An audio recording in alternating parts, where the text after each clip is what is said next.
Millions and millions of dollars have vanished into Haiti.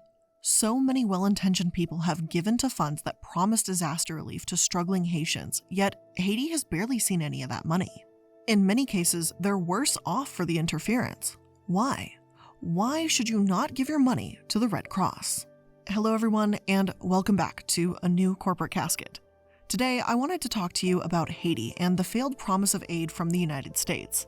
Now, because this is such a multifaceted and complex issue, I can't go over every single aspect involved. This episode is simply meant to provide a broad overview of the issues surrounding nonprofits in Haiti. As an important note here, there will be mentions of violence, death, and other sensitive topics throughout the episode. I'm not really going to go into any explicit or graphic detail for any length of time, but I do want to state that up front. Now, let's get into this. First, in order to get a better picture of the situation, let's discuss when the US really started to become involved with Haiti in more recent years and how things spiraled from there. So let's get into it.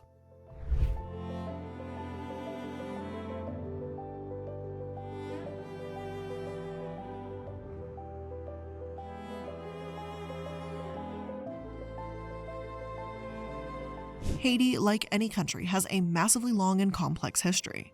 So we're going to jump back a few decades, but not too far. Let's just go back to the 1980s. The Duvalier era had just ended in 1986. Human rights groups say that between 40 to 60,000 political opponents were killed during this era, between the mid-50s to the late 80s. There was no public reckoning, no trials, no jury judgments, no truth, and no reconciliation. People wanted change, and so in 1987, the Haitian Constitution was written. To massively simplify what was going on here, Haiti was striving to be a democracy. However, to say that they faced opposition and conflict would be a gross understatement, as one source writes. November 29, 1987, an election was called to fulfill promises made in their post-Duvalier constitution. Citizens who lined up to vote were mowed down by fusillades of terrorist bullets. Military leaders who had either orchestrated or condoned the murders moved in to cancel the election and retain control of the government. And the victor was removed the moment he dared to exert independence as president too. Former President Jimmy Carter wrote this article in 1990 explaining that the Haitian elections needed help. In the winter of 1990, Jean-Bertrand Aristide was elected president in the nation's first ever democratic presidential election, but even then, things didn't go according to plan. A military coup led by Raul Cerdas took over in 1991, leading to a reign of terror. Civilians and Aristide supporters were raped and killed, and then in 1994, paramilitaries in a group led by Louis Jodel Chamblain murdered at least 15 Aristide supporters. Many of the victims were, quote, tortured and made to lay in open sewers before being shot, end quote. It wasn't until this tragic event that Bill Clinton decided to interfere, and he spoke of restoring democratic government in Haiti. The dictators rejected all of our efforts, and their reign of terror, a campaign of murder, rape, and mutilation, gets worse with every passing day, he said. Now we must act. The thing is, the US had its own lengthy history in Haiti. Again, that would take an incredibly long time to cover. However, needless to say that the US has, consistently and throughout history, treated Haitians incredibly poorly. The US occupation in the early 1900s, starting in 1915 to be exact, crippled Haiti, reviving old labor laws and conscripting Haitians for public works projects. According to the AAIHS, the African American Intellectual History Society, President Woodrow Wilson, Secretary of State, described the Haitians as having an inherent tendency to revert to savagery. This derogatory language is especially hypocritical because the US literally introduced Jim Crow laws to Haiti. Many Haitians were subjected to virtual slavery, working on road buildings and railroads or white-run plantations that benefited US companies. Even when, as Jimmy Carter's article puts it, Haiti's election needed help, it's questionable at the very least if the US was really equipped to give it that help, considering the history of how they've treated Haitians previously. Still, President Bill Clinton decided it was time to intervene again in 1994 with Operation Uphold Democracy. According to Time magazine, Clinton told the public during his address that he had sent former President Carter, General Colin Powell, and Senator Sam Nunn to Haiti that morning, September 17, 1994, in a last-ditch effort attempt to provide a peaceful, orderly transfer of power. But the junta's leaders didn't believe the US would actually invade, says Robert Fatton, a Haitian-born historian who is now a professor in political science at the University of Virginia. One reason for that belief, he says, was that at least one key member of the junta was on the CIA payroll in order to feed the CIA intelligence of the situation in Haiti. Emmanuel Constant was the leader of one of the death squads that went after Aristide's supporters in Haiti during the military coup. Washington officials confirmed that he was on the American intelligence payroll after the coup ousted President Aristide, Time reported in 1994. The junta's leaders at first refused the diplomatic negotiation efforts, but when nearly 25,000 U.S. military personnel arrived on September 19th, the junta backed down. President Aristide was restored to power, and according to many at that time, it was a success. However, with this help came the conditions. Aristide signed an agreement with the IMF, or International Monetary Fund, and the World Bank, opening up Haiti's market to foreign trade. This agreement marks the moment when Haiti became dependent on international financial support and when they had to import most of their food as a result. Some may argue that intentions may have always been good. The Clinton Foundation has given hundreds of millions of dollars to Haiti, and Bill Clinton was the special envoy to Haiti in 2009, for example. Unfortunately, as we've often seen before, intentions can be difficult to determine.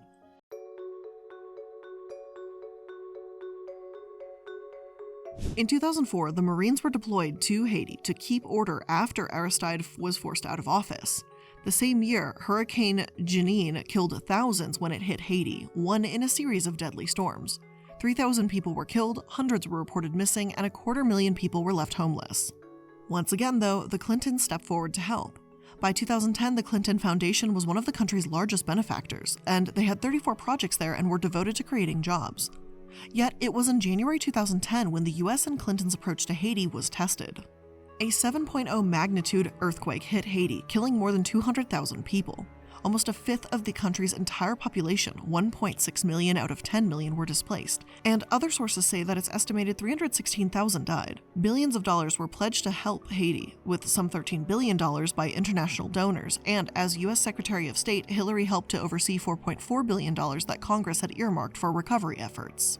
According to Politico, this is where the secret emails we've heard so much about came into play and why, back in the 2016 election, Clinton and Haiti were such a hot topic. While the Clinton Foundation and other non-governmental organizations were running to help, Chelsea Clinton, Bill and Hillary's daughter, apparently had a widely different view on what was happening in the quake zone. "The incompetence is mind-numbing," she told her parents. "The UN people I encountered were frequently out of touch. Anachronistic in their thinking at best and arrogant and incompetent at worst. There is no accountability in the UN system or international humanitarian system. The weak Haitian government, which had lost buildings and staff in the disaster, had something of a plan," she noted. Yet, because it had failed to articulate its wishes quickly enough, foreigners rushed forward with a proliferation of ad hoc efforts by the UN and NGOs, international non-governmental organizations, to help, some of which have helped, some of which have hurt, and some of which have not happened at all. The former first daughter recognized something that scores of other foreigners had missed. The Haitians were not just sitting around waiting for others to do the work. Haitians in the settlements are very much organizing themselves. Fairly nuanced settlement government structures have already been developed, she wrote, giving the example of a camp home to 40,000 displaced quake survivors who had established a governing committee, and a series of subcommittees overseeing security, sanitation, women's needs, and other issues. They want to help themselves, and they wanted reliability and accountability from their partners, Chelsea Clinton wrote. Sorry if you heard Casper, he had a tornado shakes moment in the background there. Didn't you, Coos? Right in the middle of mommy quoting something important. This is a very serious topic. But that help was not coming. The aid groups had ignored requests for t-shirts, flashlights, and pay for the security committee, and the US military had apparently passed on the committee's backup plan that they provide security themselves. The settlement's governing bodies, as they shared with me, are beginning to experience UN NGO fatigue given how often they articulate their needs, willingness to work, and how little is coming their way. After the earthquake happened, the Haitians did not sit around expecting a handout. Disaster survivors are best positioned to take care of their own recovery, yet, as is the case here, they're often pushed aside by outside authorities who wrongly think they know better.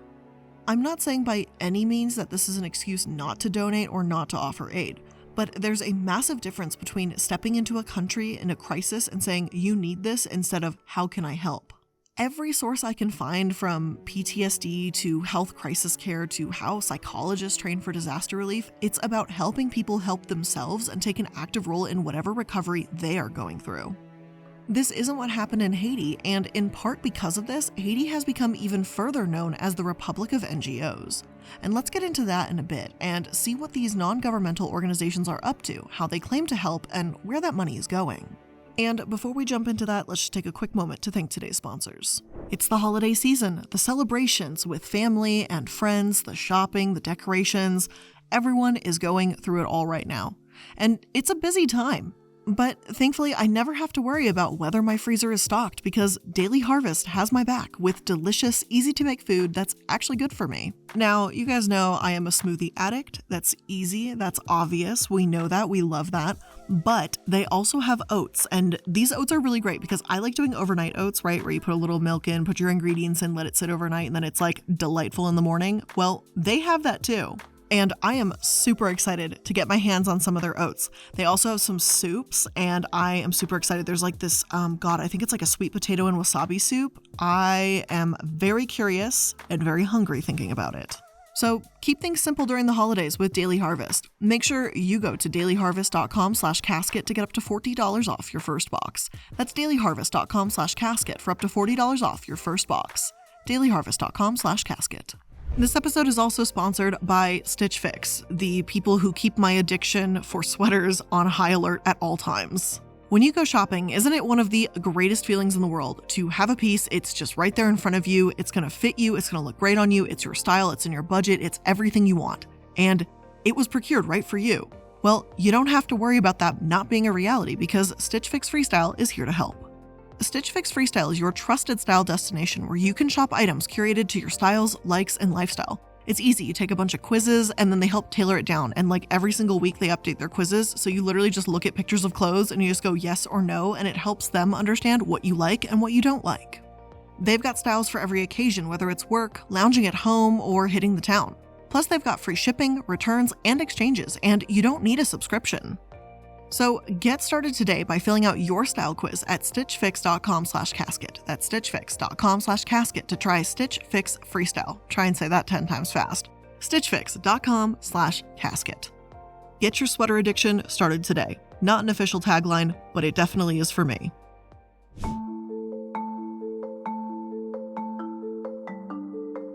All right, so let's get back to talking about NGOs. Haiti has become known as a republic of NGOs. And NGOs have supplemented their weak national institutions to the point of semi-privatization. Even before the infamous 2010 quake, NGOs were found to provide 70% of healthcare, and private, mostly NGO-run schools accounted for 85% of education. People are reluctant to give to Haiti directly, given their volatile government and NGOs seen as stable and accountable ways to keep the country afloat. People want to help and give, but when they do, they want it to be to an organization that can be held accountable to international donors. The situation has become similar to what we saw in the mission trips episode. The dominance of international NGOs has created a parallel state more powerful than the government itself. The government isn't inclined to act or provide public services when NGOs are doing the job for them.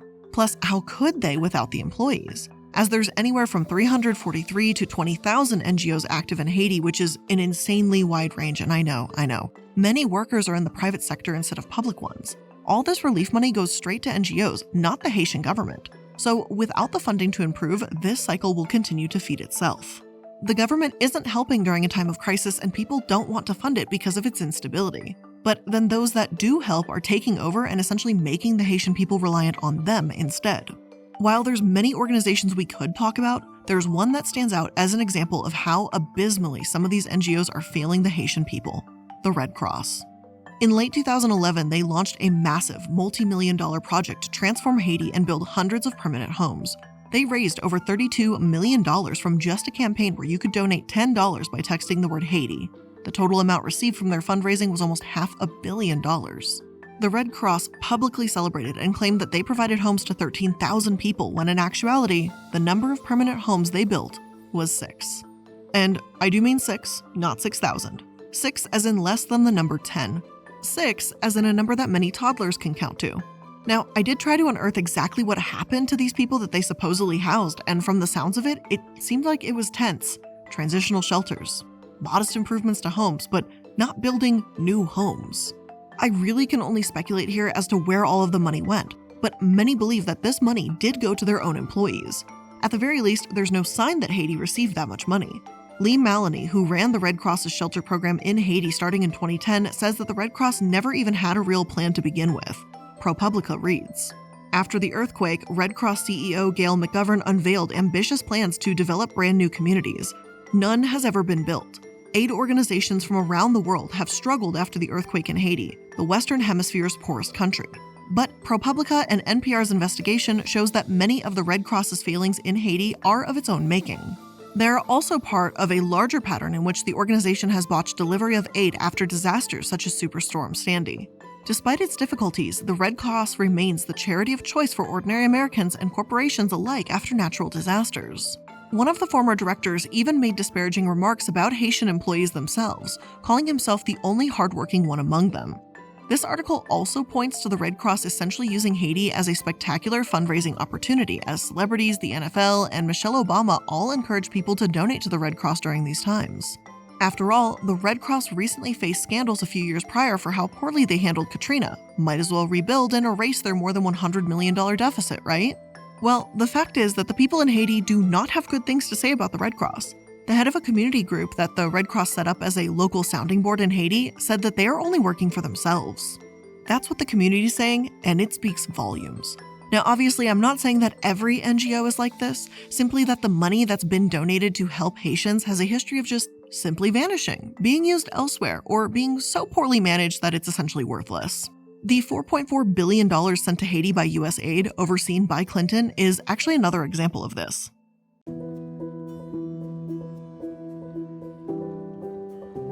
According to The Guardian, just before the earthquake hit, Paul Collier had published a report for the UN that laid out a vision for Haiti. He wanted to reduce taxes on business to attract foreign investment, make it cheaper to buy and sell goods, and create jobs. One aspect to Paul's plan was building a port in Haiti. Obviously, this port should have been placed near the capital, right? Right near where hundreds of thousands of displaced people would be able to work, right?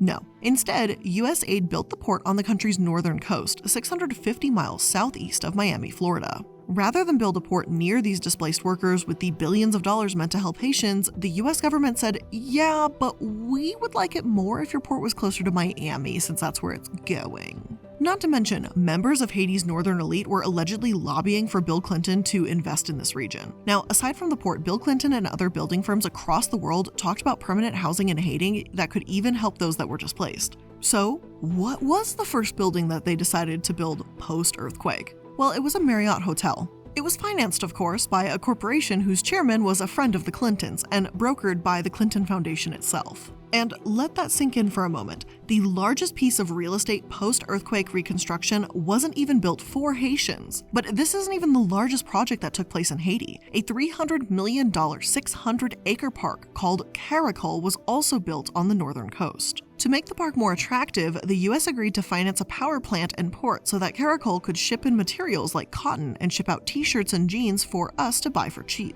One source describes these events as plain and simple land grabbing and rights. On January 12, 2010, a huge earthquake hit Haiti's capital, Port-au-Prince. Up to 316,000 people lost their lives and 1.5 million were left homeless. In the aftermath, international donors pledged $9 billion to help Haiti build back better. Yet a year later, more than 1,000 people lost their land and livelihoods when construction of the US-backed Caracol Industrial Park began. In January 2011, representatives from the government of Haiti arrived near the village of Caracol with trucks and bulldozers. Farmers were given little time to react or organize before the crops they cultivated were replaced with miles of concrete. Not to mention, the park was built on land that, quite frankly, should have been used for farming. It was outside the earthquake disaster zone, and my source calls it prime agricultural land in northern Haiti.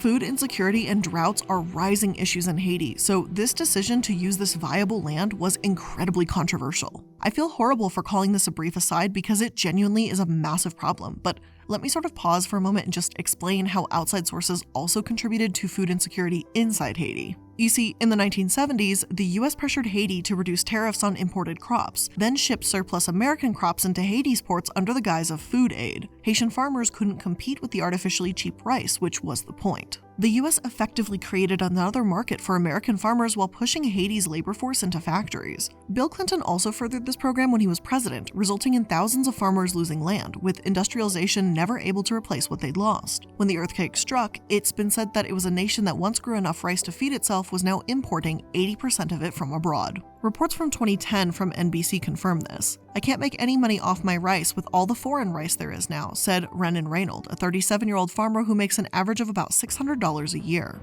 "If I can't make any money, I can't feed my family." But little is being done to change endemic problems, according to Jean-André Victor, a Haitian agronomist. He is among analysts who believe Haiti needs radical agricultural reforms, not consistent food aid. Now that you know just a bit more context of the farming problems in Haiti, let's get back to the Caracol Industrial Park. One 2015 ActionAid report states that disaster relief funding was used to build the park, more than a quarter of U.S. aid's funding in total. Marie, a smallholder farmer and mother of two, was forced to leave her land when construction of the Caracol Industrial Park started. Hers was one of 366 families that lost their land when the industrial park was given the go-ahead. "I had farmed my land for 22 years, but was made to leave without any compensation," she says. "Afterwards, the government sent investigators asking for all kinds of information from us, but never told us how much compensation they were going to give us. There were no negotiations. We were told to accept the compensation that they were going to give us. We thought the park was going to benefit us. First, they promised us land, then housing. Then all we got was a small amount of compensation." And I highly recommend that you check out this ActionAid report if you want, so that you can see some faces and hear some personal accounts of what's been done in Haiti. After all, I know that when I'm discussing these topics, it can all start to blend together and sound like just numbers instead of people. So I really think including these personal stories is important in order to emphasize a bit better. One more reads.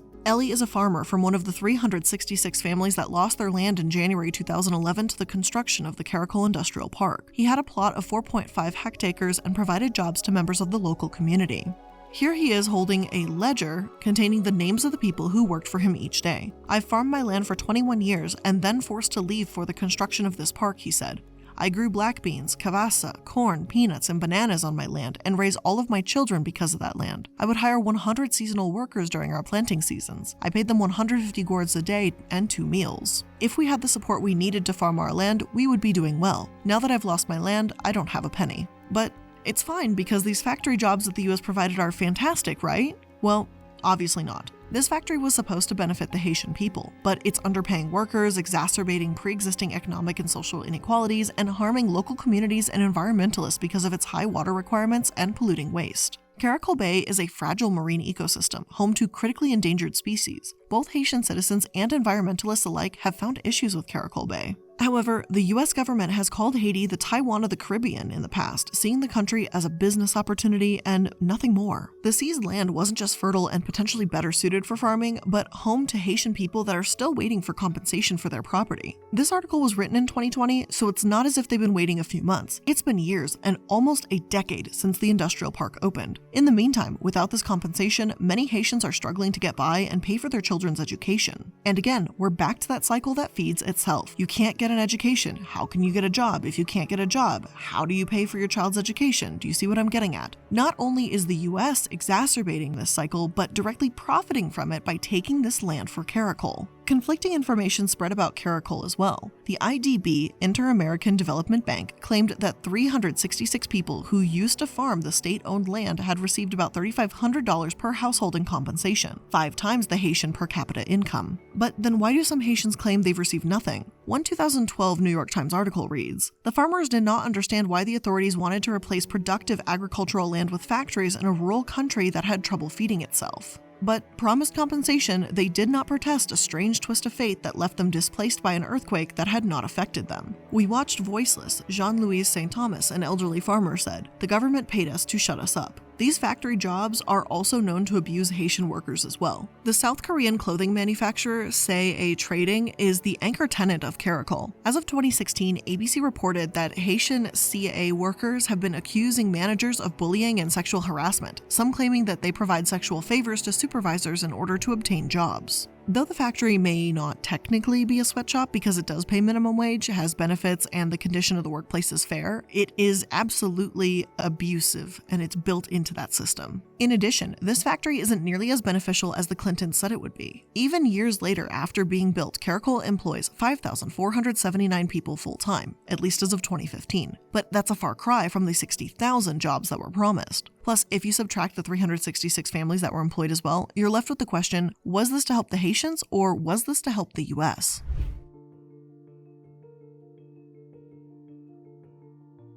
Yet, to add insult to injury after the quake, the United Nations brought something else to Haiti from the aid: cholera. Before 2010, cholera was unknown in Haiti for a century or more. Then it spread along Haiti's largest river. And then it spread throughout the nation. According to NPR, the source is clear to public health experts. Cholera was brought to Haiti by Nepalese soldiers quartered in the United Nations peacekeeping camp that spilled its waste into a tributary. As of 2015, cholera has infected more than 720,000 Haitians and killed almost 9,000. More recent articles put those numbers around 10,000. Now, 10 years later, the Bureau d'Avocats International in Haiti, its US-based partner, the Institute for Justice and Democracy in Haiti, and the International Human Rights Clinic at Harvard Law School, where Beatrice Lindstrom is now a clinical instructor, are leading efforts to achieve justice for victims of the epidemic. Lindstrom worked with the Haitian outbreak when it started happening, and according to her, it doesn't seem like any event that would require lawyers. It was a public health emergency. But it became really obvious that the UN peacekeepers were responsible for introducing the disease and involving lawyers, and it was ultimately the only route. The UN accepted responsibility 6 years after receiving these claims. Lindstrom told the Harvard Gazette that the UN changed medical screening and cholera vaccination protocol for peacekeepers, but that implementation has been incredibly spotty. Throughout the world, UN bases continue disposing of untreated waste into the local environment, creating a high risk of negative health impacts. It's high time the UN takes responsibility they promised they would, just as it's long past overdue that the industrial park would create jobs it promised, and the Red Cross build a 7th house already. Thankfully, according to the CDC, cholera transmission has declined rapidly, back into borderline non-existence these days. Even so, this is something that should have never happened to begin with. Today, Haiti is far from breaking out of chronic poverty. Poor infrastructure, a history of foreign interference, political repression, and instability are all massive parts of the problem. Whether or not the US has had good intentions is frankly up for debate at this point, but I'd say more often than not, they've been self-serving. Also, please note that I'm not talking about every NGO again, or everyone that went down there ever and volunteered, or every Red Cross member, or anything like that. I'm talking about the government and larger organizations as a whole and the shady behavior we've discussed. But as I promised earlier, I want to touch on the US's recent interference with Haiti's government. It starts with Michael Joseph Martelly, a pop singer and keyboardist known as Sweet Mickey. 1 year after the earthquake in May 2011, he was sworn in as president of Haiti. He did criticize the desperately slow reconstruction of Haiti at the time, yet many believe that the US simply put their stamp of approval on this election, no matter how flawed. One source claims that in this 2010 election, the number of uncounted tally sheets was 12%. Then in 2015, only 18% of votes went to the polls, and 23% of those votes were never counted due to fraud and violence on election day. Yet Pamela Ann White, the US ambassador to Haiti, called the first round of legislative elections acceptable. The Hill wrote, "Illegitimate elections in 2010 contaminated by a corrupt electoral council, illegal exclusion of political parties, ballot stuffing, and an arbitrary revision of the results set Haiti on its way to its current political crisis." A month before the 2010 elections, 45 members of the US Congress warned Secretary of State Hillary Clinton that supporting flawed elections will come back to haunt the international community by generating unrest and threatening the implementation of earthquake reconstruction projects. Ricardo Citanfis, a respected Brazilian professor of international relations, had been working as a special representative in the OAS in Haiti since 2008. After observing the 2010 electoral process, he criticized international meddling in Haiti. He was abruptly ousted on Christmas Day 2010. Not only is the US interfering in Haitian struggling democracy, but there really isn't any help to be had for those that suffered from the 2010 earthquake. US aid hasn't been honest, or at least not transparent, about where their funds have gone, leaving those in Haiti to question why the money didn't go to schools or homes, and instead just some industrial park. As for what's been happening in more recent years, Trump referred to Haiti as a shithole back in 2018, and he said that publicly, of course. As the Hartford Courant responded, "Haiti may be in a hole, but the US helped dig it." There can be absolutely no denying that. They also refer to Haiti as suffering from modern colonialism, as the US, through their intervention, created Haiti's third world status. Colonialism isn't some long dead thing that doesn't exist anymore and can only be found in history books. It's just evolved. Most of what we discussed today has happened 2010 onward, in our lifetimes. At least, I'd sure like to hope that no one 10 or 11 is watching this. You should not be watching my channel. Personally, I've got no idea how to break a country out of a cycle like this. And I know I'm not a professional at this. This is not my gig. But I know it's not a simple answer. But I do think that being aware of Haiti and what's happened there is an important first step. As of writing this, Haitian activists have urged the US not to repeat the mistakes of the past. One, named Emanuela Douillon and part of an anti-corruption civil society group, states, "The U.S. government should recognize that past foreign aid-led attempts aimed to strengthen democracy in Haiti have not led to progress and have been counterproductive. It is time to follow the lead of Haitian civil society in determining when to support elections in Haiti and respect the current efforts to resolve the crisis as they want to." Thus far, President Joe Biden has maintained the U.S. backing for Haitian presidents, and experts close to the case say they do not expect anything to change much during his administration. Other sources have called Biden's approach depressingly clear and say that he only backed the president because he supported the U.S.'s business interests. Tragically, in recent months, the Haitian president has been assassinated and Haiti has been struck by yet another massive earthquake. This one 7.2 in magnitude. Though it was in a less densely populated area than the other earthquakes, both of these events side by side have obviously left the country reeling. As of writing this, over 2,200 people have died and more than 12,000 were injured. I hope that those that are there helping will continue to help without making things worse. So, with that being said, there's no good conclusion here. This is a work in progress, and this is something that only time will tell if we're going to help or continue interfering. But that is where I'm going to end today's episode of The Corporate Casket. I hope you learned something new today, and if you did, make sure that you're liking, following, and subscribing to stay up to date on all of the latest episodes. I appreciate you spending some time here with me today, and I'll see you in the next one. Bye!